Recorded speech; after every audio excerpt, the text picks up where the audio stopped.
La réalisation d'une isolation thermique par l'extérieur d'un mur avec des panneaux isolants Sylvactis 140 SD haute densité nécessite la pose préalable d'un profil bas de protection. Coupez le profil métallique à 45 degrés à chaque angle. Il sera ensuite fixé au bas du mur par des chevilles à frapper. Rattrapez la planéité du mur à l'aide de cale plastique. Vérifiez le niveau au fur et à mesure de la pose du profilé. Mettre en place ensuite la bavette goutte d'eau qui sera marouflée avec la toile d'armature générale.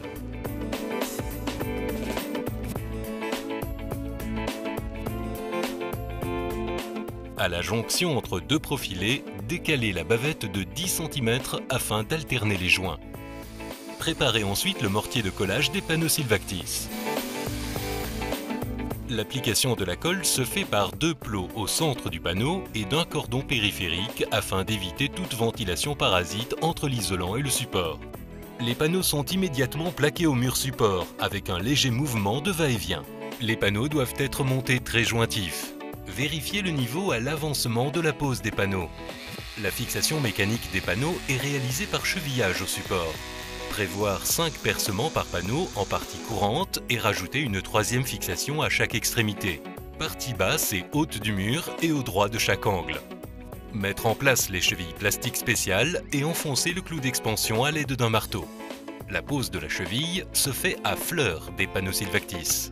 Posez les panneaux ainsi sur tout le premier rang en prenant soin de bien les juxtaposer.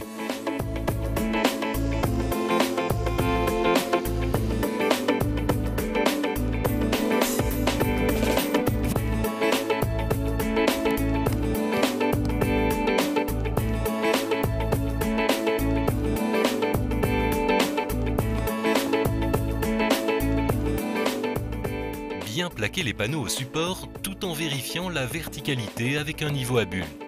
Commencez la pose du deuxième rang par harpage des panneaux de l'angle de la façade à l'aide d'un demi-panneau afin de décaler les joints courants. Procédez de la même façon pour les rangs suivants.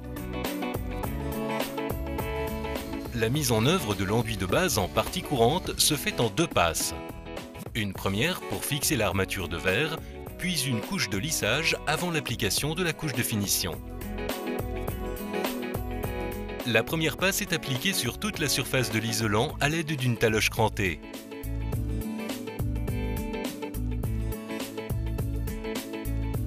Placez et marouflez fortement la toile de verre dans la sous-couche d'enduit. Prévoir un recouvrement de 10 cm minimum entre deux lais verticaux. Marouflez également la bavette du profilet de départ avec la toile de verre dans le sous-enduit. Procédez ainsi sur l'ensemble des murs. La protection des angles est assurée par la pose de baguettes de renfort d'angle, marouflées dans le sous-enduit.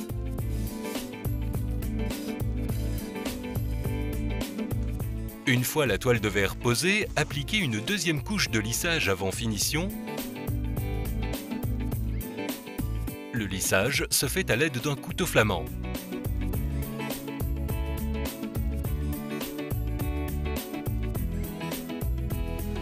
La couche de finition est réalisée avec un enduit hydraulique projeté.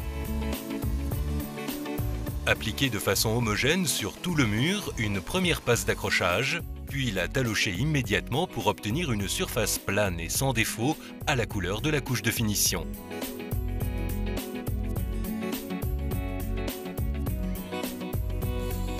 Il ne reste plus qu'à appliquer frais sur frais la couche de finition.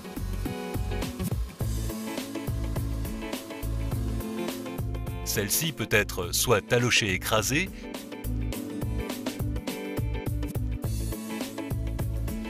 soit laissée brute, finition gouttelette.